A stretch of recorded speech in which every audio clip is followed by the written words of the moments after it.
우리가 흔히 그런 얘기를 할 때가 있지 않습니까? 야, 손가락이 가리키는 것을 봐야지. 손가락을 보면 되니? 이런 얘기를 할 때가 있지 않습니까? 핵심을 놓치는 오류를 범할 때 그런 이야기를 합니다. 자, 어떤 아이가 학교에 갑니다. 너 왜 그 학교에 가냐? 그 학교에 왜 가려고 하냐? 라고 물었더니 그 아이가 하는 말이 그 학교 건물이 좋아요. 그 학교 스쿨버스가 좋아요. 라고 한다면 너 핵심을 놓치는구나. 그 학교 학풍이 뭔지, 그 학교의 가치가 무엇인지 그것이 중요하지 라고 이야기하지 않겠습니까? 여러분, 이런 오류를 유대인들이 범합니다. 특별히 대제사장과 종교인들이 범합니다. 그들은 성전 지상주의에 빠져 있었습니다. 성전 지상주의라는 게 뭡니까? 성전을 으뜸으로 여기는 거예요. 여러분, 성전보다 하나님이 으뜸이시죠? 그런데 성전을 으뜸으로 여깁니다. 하나님보다 성전을 더 가치 있는 것으로 여기고 숭배하는 정도까지 이르게 됐던 것입니다. 그래서 스데반이 그들의 오류에 대해서 고발하고 있는 내용이 오늘 우리가 읽은 말씀이죠. 여러분, 먼저 스데반이 그런 얘기를 합니다. 성전이 있기 전에 성막이 있었다라는 것에 대해서 이야기를 합니다. 44절에 그런 내용이 나오죠. 광야에서 우리 조상들에게 증거의 장막이 있었으니 이것은 모세에게 말씀하신 이가 명하사 그가 본 그 양식대로 만들게 하신 것이라 라고 했습니다. 성막은 광야에서 하나님의 지시에 의해서 만들어서 그때부터 있었던 것이다 라는 것에 대해서 이야기를 합니다. 중요성으로 치자면 성전만 중요한 게 아니라 성막도 중요하다라는 것에 대해서 이야기를 하는 것이지요.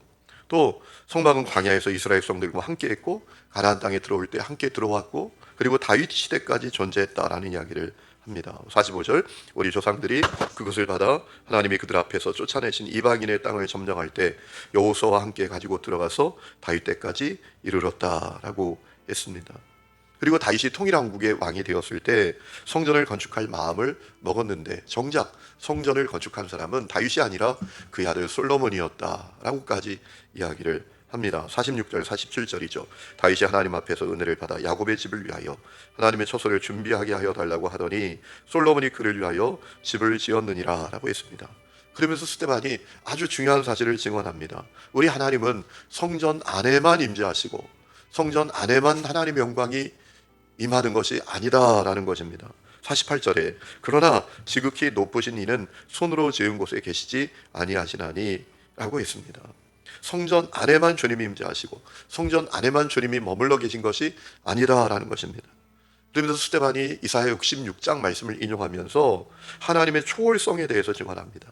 하늘이 하나님의 보좌고 땅이 하나님의 발판이다라는 것입니다. 49절 50절 이사야의 말씀을 인용했죠. 주께서 이르시되 하늘은 나의 보좌요 땅은 나의 발등상이니 너희가 나를 위하여 무슨 집을 짓겠으며 나의 안식할 처소가 어디냐 이 모든 것이 다 내 손으로 지은 것이 아니냐 함과 같으니라 라고 했습니다. 여러분, 솔로몬도 그 사실을 알고 있었습니다. 그래서 그가 성전 봉헌식을 할 때 주님께 그런 고백을 했지 않습니까? 열왕기상 8장 27절에 보면 하나님이 참으로 땅에 거하시리까 하늘과 하늘들의 하늘이라도 주를 용납하지 못하겠거든 하물며 내가 건축한 이 성전이오리까 라고 했습니다. 여러분, 에스겔서를 읽어보면 어떤 일까지 벌어집니까? 성전 안에 있는 사람들이 타락하고 성전 안에 있는 사람들이 하나님께 범죄하니까 하나님의 영광이 성전을 떠납니다. 하나님의 성전을 떠나시는 장면까지 에스겔 선지자가 증언하지 않았습니까? 스데반이 그것을 너무나 잘 알고 있었기 때문에 하나님은 성전 안에만 임재하시는 분이 아니시다. 성전 안에만 하나님이 머물러 계신다는 것, 이거 얼마나 어리석은 생각이냐라고까지 이야기를 했던 것입니다. 여러분, 스데반 당시에 이 대제사장을 비롯한 종교인들은 잘못된 신앙으로 말미암아 정작 주님이 원하시는 것을 바라보지 못했습니다. 여러분, 그것을 고발하지. 51절 목이 곧고 마음과 귀에 할례를 받지 못한 사람들아 너희도 너희 조상과 같이 항상 성령을 거스르는도다 라고 했습니다. 그러면 하나님이 원하셨던 것은 무엇입니까?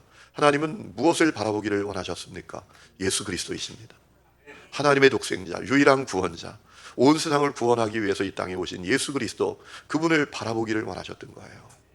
여러분, 요한복음 1장에 보면 세례 요한이 증언하죠. 보라, 세상 죄를 지고 가는 하나님의 어린 양이로다. 예수님을 바라봐야죠. 그런데 이 유대인들은 잘못된 신념과 잘못된 신앙에 사로잡혀서 정말 주님이 원하시는 것을 바라보지 못하는 오류를 범하고 말았다라는 것입니다. 그래서 그 예수님을 핍박하고 거절하고 십자가에 못 박아 죽이기까지 했다고 스데반이 증언하지 않습니까? 52절입니다. 너희 조상들이 선지자들 중에 누구를 박해하지 아니하였느냐? 의인이 오시리라 예고한 자들을 그들이 죽였고 이제 너희는 그 의인들을 잡아준 자요, 그 의인을 잡아준 자요, 살인한 자가 되었다라고 했습니다.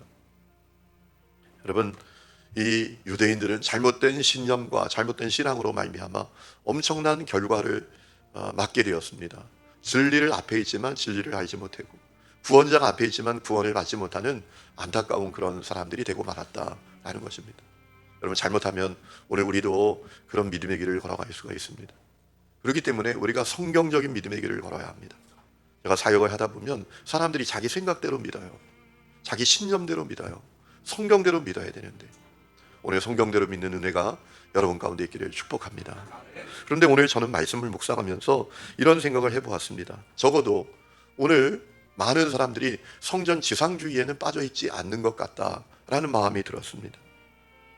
왜 그런가요? 저는 요즘 성전 지상주의에 빠져있는 사람을 별로 보지 못했습니다. 만일 성전 지상주의에 빠져있다면 그런 일은 일어나지 않을 거잖아요.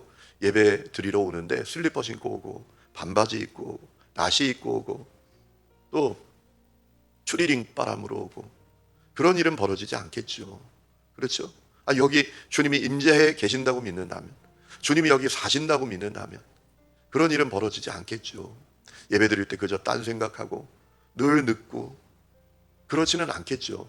성전 지상주의에 빠져 있다면 적어도 그런 일은 벌어지지 않을 거예요. 그렇지 않겠습니까? 여러분, 예배를 드리다 보면요, 앞에서 저는, 여러분은 회중석에서 강단을 바라보고 있고 저는 강단에서 회중석을 바라보고 있잖아요. 그러다 보면 시계를 안 봐도 시간을 알 때가 있어요. 11시 20분이 됐구나. 왜 할까요? 그때 들어오는 분이 있어요. 늘 그래요. 평생 그래요. 제가 얼마 전에는 어느 권사님을 이렇게 만나 뵙고 이런저런 얘기하다가 제가 너무 그냥 얘기를 좀 해야 되겠다 싶어서 얘기를 했던 적이 있어요. 권사님, 좀 일찍 오세요. 그랬더니 아이고, 올라 그러면 무슨 일이 그렇게 많아요? 라고 하시더라고요. 여러분, 성전 지상주의에 빠져 있다면 절대로 그렇게 하지 못할 것 아니겠습니까? 아니, 하나님께서 성전 안에만 계시지 않지만 예배당에 두세 사람이 모여서 예배할 때 주님이 여기 임재해 계신다는 사실만 믿어도 그렇게 하지는 못할 거예요. 여러분, 오늘 많은 사람들이 성전 지상주의에 빠져 있지 않지만 그들이 범하는 오류가 있습니다. 크게 두 가지 오류가 있어요. 첫 번째, 내 자신이 성전이다 라는 사실을 놓치고 있습니다. 내 자신이 성전이다. 여러분, 고린도전서 3장 16절 17절에 이런 말씀이 있죠. 너희는 너희가 하나님의 성전인 것과 하나님의 성령이 너희 안에 계시는 것을 알지 못하느냐. 누구든지 하나님의 성전을 더럽히면 하나님이 그 사람을 멸하시리라. 하나님의 성전을 거룩하니 너희도 그러하니라 라고 했습니다. 여러분, 내 존재가 성전이래요. 내 존재가 성전이에요. 여러분, 이 사실을 분명히 아십니까? 이것을 아는 것이 대단히 중요한 얘기 아닙니까? 어제 우리가 수요 예배 때 고린도후서 13장 마지막 장을 읽었잖아요. 바울이 했던 얘기가 뭡니까? 한 가지 얘기만 한 겁니다. 나 걱정하지 마세요. 내가 진짜인지 가짜인지 그거 관심 갖지 말고 당신들의 믿음에 대해서 관심을 가지세요. 너희 자신이 믿음에 있는가? 당신들 자신을 시험하고 확증하십시오. 주님이 여러분과 함께 계시는 것을 믿지 못한다면, 그거 분명히 깨닫지 못한다면 당신들은 버리운 사람들입니다. 공동 번역을 보니까 뭐라고 되어 있는가 하면 당신들은 낙제입니다. 이렇게 번역을 했더라고요. 여러분, 낙제 받으면 어떻게 되죠? 진학 못합니다. 낙제 받으면 천국 못 갑니다. 바울은 너무나 안타까움으로 얘기하는 거예요. 여러분, 나 걱정하지 마세요. 내가 진짜인지 가짜인지 그것보다 더 중요한 게 있어요. 당신들이 정말 믿음에 있는가 점검하는 거예요. 확증하는 것입니다. 주님이 여러분과 함께 계시는 것, 그거 압니까? 그거 모르면 당신들은 낙제입니다 라고 이야기했어요. 여러분, 그렇기 때문에 내 존재가 하나님의 성전이다라는 사실을 우리가 분명히 아는 것, 이거 너무나 중요한 것입니다. 여러분, 내 존재가 하나님의 성전이다라는 사실을 분명히 믿게 되면 우리 존재가 달라질 겁니다. 가정 안에서, 삶의 자리에서 우리 삶의 태도, 언어, 우리의 반응 다 달라지지 않겠습니까? 또 하나 사람들이 놓치고 있는 것이 있습니다. 우리 공동체가 하나님의 성전이다 라는 것입니다. 여러분, 우리 공동체가 하나님의 성전인 것 아십니까? 에베소 2장 20절에 이런 말씀이 있습니다. 그의 안에서, 주님 안에서 건물마다 서로 연결하여 주 안에서 성전이 되어가고. 우리 각 사람들이 다 건물입니다. 그런데 서로 연결되어서 성전이 되었다는 것입니다. 주님이 거하시는 성전. 너희도 성령 안에서 하나님이 거하실 처소가 되기 위하여 그리스도 예수 안에서 함께 지어져 가느니라 라고 했습니다. 여러분, 우리 교회 공동체가 하나님의 성전인 것을 여러분 아십니까? 여러분, 이거 아는 건 너무나 중요합니다. 내가 하나님의 성전이다. 우리 공동체가 하나님의 성전이다. 여러분, 이것만 분명히 알아도 진짜 신앙생활이 시작이 되는 겁니다. 많은 사람들이 신앙생활을 한다고 하지만 신앙생활을 안 합니다. 그저 옛날에 저 산에 가서 비는 것, 나무 밑에 가서 잘 되게 좀 하고, 잘 되게 좀 해달라고 빌고 돌아서 집으로 와서 그냥 자기 마음대로 할지 못할지 다 하고 사는 것. 여러분, 그런 샤머니즘 같은 신앙이 오늘 우리가 믿는 신앙이 되어버린 이런 모습이 얼마나 많습니까? 여러분, 우리가 성전 지상주의 경계해야 합니다. 주님은 이 성전 안에만 계시지 않습니다. 하늘이 땅이 하나님의 보좌요, 하나님의 발판입니다. 중요한 것은 우리 각 사람이 성전이고 우리의 모임이 성전입니다. 이 사실을 분명히 기억하고 복에는 믿음의 길을 걷는 성도들이 다 되시기를 주의 이름으로 축원합니다.